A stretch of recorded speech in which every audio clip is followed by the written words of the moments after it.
안녕하세요. 오늘 저희가 함께 파헤쳐볼 자료는요, 거의 2000년 전에 쓰인 한 통의 편지입니다. 근데 이게 느낌이 뭐냐면 약간 심각한 위기에 빠진 조직에 보낸 긴급 HR 메모.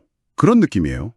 아주 충격적인 스캔들이 하나 터졌는데 진짜 놀라운 건 사건 그 자체가 아니고요. 그 사건을 대하는 공동체 구성원들의 이사가리만치 자랑스러워하는 태도예요. 오늘 이 오래된 문서를 통해서 한 공동체를 거의 붕괴 직전에서 구하기 위한 솔직히 말해서 아주 논쟁적인 위기관리 계획을 한번 들여다보려고 합니다.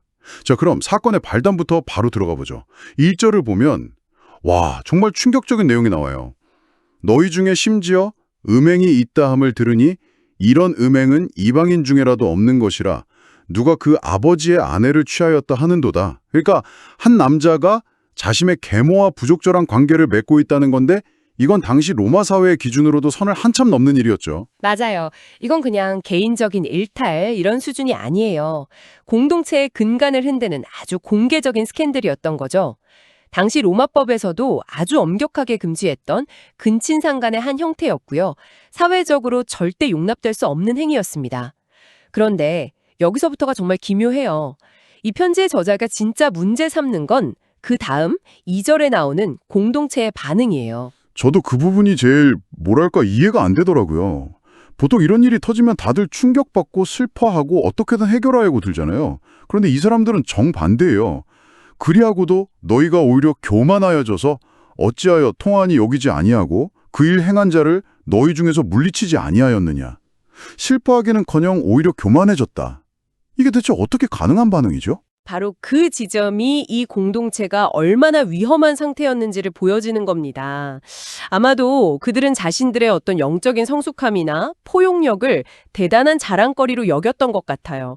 우리는 이런 문제까지도 초월할 수 있어 라거나 사랑으로 모든 걸 덮어야지 같은 식의 좀 왜곡된 자신감에 빠져 있었던 가능성이 높아요. 요즘으로 치면 조직의 핵심 가치가 훼손되고 있는데도 우리는 모든 걸 포용하는 수평적인 조직 문화야 라고 자위하면서 문제를 방치하는 것과 비슷하달까요? 아, 그러니까 문제 자체보다 명백한 문제를 보고도 이 정도는 괜찮아 라고 말하는 그 태도가 훨씬 더 위험하다는 경고군요. 문제를 문제로 인식하지 못하는 그 자만심이요? 정확해요. 그래서 편지의 저자는 행위의 심각성만큼이나 아니 어쩌면 그보다 더 먼저 이 위험 신호를 무시하고 있는 공동체의 그릇된 자부심을 강하게 질책하는 거예요. 자, 그럼 이런 막장 상황에 대해 저자가 내놓는 해결책을 한번 보죠. 3절에서 5절을 보면 되는데 솔직히 처음 읽었을 때 제 반응은 와, 이거 너무 심한 거 아니야? 이런 자를 사단에게 내주었으니 이는 육신은 멸하고 영은 주 예수의 날에 구원 얻게 하려 함이라. 사탄에게 내준다고요? 이건 그냥 저주를 퍼붓는 거 아닌가요? 글자 그대로 보면 정말 무시무시한 말이죠. 하지만 여기서 말하는 사탄에게 내어준다는 게 어떤 영적인 저주를 내린다기보다는 공동체로부터의 출교를 의미하는 상징적인 표현일 가능성이 큽니다. 당시 공동체는 구성원들을 보호하는 일종의 영적인 울타리, 뭐랄까 안전지대 같은 역할을 한다고 여겨졌거든요. 아, 그러니까 그 보호막 밖으로 통제 불가능한 세상으로 그냥 내보낸다. 그런 뜻이군요. 네, 바로 그거예요. 그런데 여기서 정말 흥미로운 건 그 목적이에요. 이 조치가 왜 그렇게까지 극단적이냐 하면 이건 저자가 벌이는 일종의 심리적인 도박 같은 거예요. 공동체라는 안전망과 지지가 얼마나 소중한지, 그게 없는 혼돈 속을 겪어봐야만 비로소 깨달을 수 있을 거라는 고도의 충격 요법인 셈이죠. 잠깐만요. 그럼 지금 하시는 말씀은 이 사람을 파멸시키려고 내쫓는 게 아니라 오히려 정신 차리게 해서 다시 돌아오게 하려는 목적이라는 건가요? 육신은 멸하고 영은 구원한다는 말이 바로 그 뜻이군요. 와, 이건 엄청난 역설인데요? 어떻게 가장 가혹한 벌이 동시에 구원을 향한 길일 수가 있죠? 바로 그 역설이 이 대책의 핵심입니다. 이 가혹해 보이는 조치의 최종 목표가 처벌 그 자체가 아니라 놀랍게도 회복에 있다는 점이죠. 물론 실패할 수도 있는 아주 위험하고 과감한 전략이에요. 하지만 그만큼 이 공동체의 상태가 심각했고 이 정도의 극약 처방이 아니면 안 된다고 판단했던 겁니다. 목적이 파괴가 아니라 회복에 있다는 점, 이걸 놓치면 전체 맥락을 오해하게 돼요. 알겠습니다. 그러니까 그 개인을 위해서이기도 하지만 동시에 공동체 전체를 위해서이기도 한 거군요. 이 문제가 마치 전염병처럼 퍼져나갈까 봐 걱정한 것 같아요.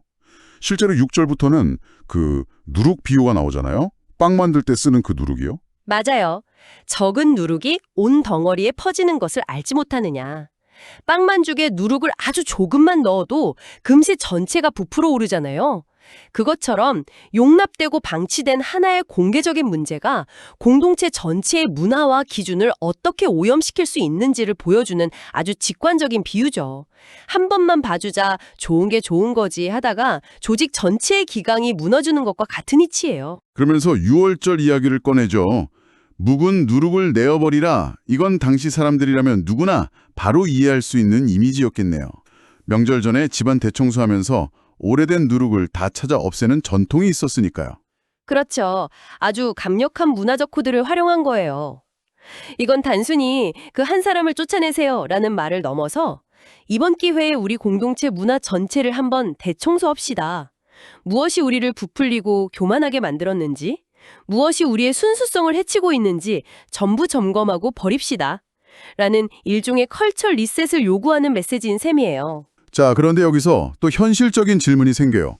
그럼 이 공동체는 이제부터 세상의 모든 죄인들과는 상종도 하지 말고 자기들만의 깨끗한 세상을 만들어야 하는 걸까요?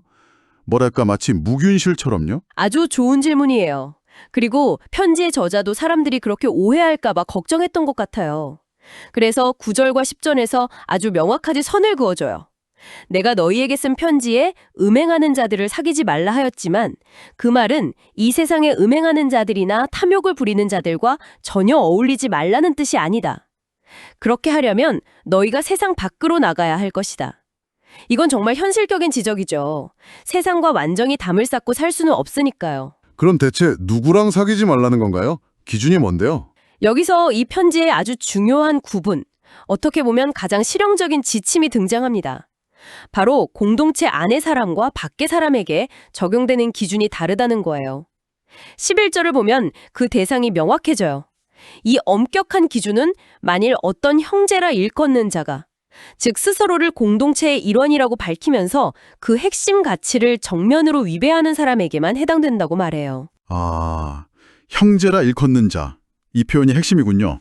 그러니까 공동체 바깥 사람들의 삶의 방식이나 도덕 기준을 우리가 나서서 판단하고 정죄할 권리가 없다는 뜻이네요. 정확해요. 이건 모든 조직이 실험하는 고전적인 인그룹과 아웃그룹의 문제예요. 저자는 아주 명확한 경계를 설정하는 거죠.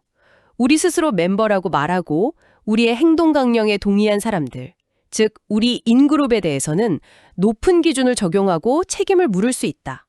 하지만 우리가 세상 전체의 도덕 경찰이 될 수는 없다. 이게 놀라울 정도로 현실적이고 실용적인 접근 방식이에요. 와, 그건 정말 중요한 지점이네요.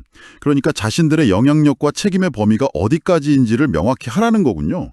12절과 13절이 바로 그 내용이죠.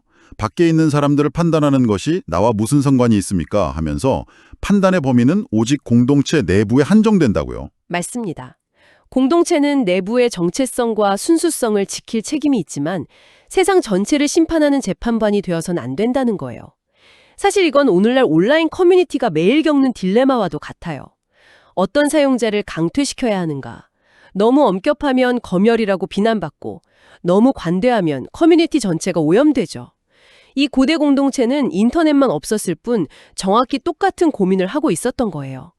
그리고 이 악한 사람은 너희 중에서 내쫓으라 란 단호한 명령으로 이 논의를 마무리합니다. 그렇다면 이 모든 걸 정리해보면 이건 정말 어려운 줄타기네요.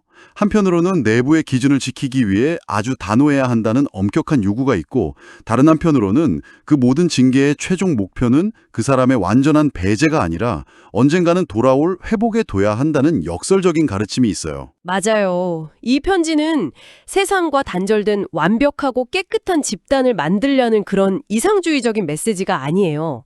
오히려 세상 속에서 자신들만의 정체성과 가치를 어떻게 지켜나갈 것인가에 대한 아주 치열하고 현실적인 고민을 담고 있는 거죠. 내부의 문제를 방치하는 건 관용이나 포용이 아니라 공동체 전체를 서서히 무너뜨리는 누룩과 같다는 강력한 경고인 셈이고요. 이 오래된 텍스트가 오늘날 우리에게도 정말 많은 질문을 던지는 것 같아요. 꼭 종교 공동체가 아니더라도 뭐 회사든 동호회든 어떤 조직이든 내부에서 핵심 가치를 흔드는 행동이 나타났을 때 어떻게 대처해야 할까요? 아주 중요한 질문이죠. 기준을 지키기 위한 선긋기가 언제 우리와 다른 사람들을 배척하는 고립주의나 차별로 변질될 수 있을까요? 징계와 정죄는 또 어떻게 다를까요? 이 텍스트는 내부 구성원에게는 엄격한 기준을 적용하되 그 판단의 잣대를 외부인에게까지 함부로 확장하지 말라고 경고하잖아요. 이 균형을 잡는 것이야말로 오늘날 모든 공동체가 안고 있는 가장 큰 숙제일 겁니다. 오늘 이 오래된 편지 한 장을 통해 공동체의 경계, 책임, 그리고 징계의 목적이라는 아주 현실적인 문제들을 깊이 생각해 볼 수 있었네요. 마지막으로 청취자분들이 계속 생각해 볼 만한 질문을 하나 던지면서 마무리하고 싶어요. 오늘 나눈 이야기 중에 가장 도전적인 생각은 아마도 가장 가혹해 보이는 조치, 즉 사탄에게 내어준다. 는 그 극단적인 결정의 최종 목표가 역설적이게도 구원이었다는 점일 거예요. 이 관점을 가지고 우리가 속한 공동체, 가정이든 직장이든 친구 관계든 그 안을 한번 돌아보면 어떨까요? 우리 공동체의 규칙을 어기거나 가치를 훼손한 사람을 대할 때 우리의 최종 목표는 과연 무엇인가요? 그저 벌 주고 내보내는 것에서 끝나는 건가요? 아니면 어렵고 모순적으로 들릴지라도 그 사람이 언젠가 다시 회복의 길로 들어설 아주 작은 가능성이라도 열어두는 것인가요?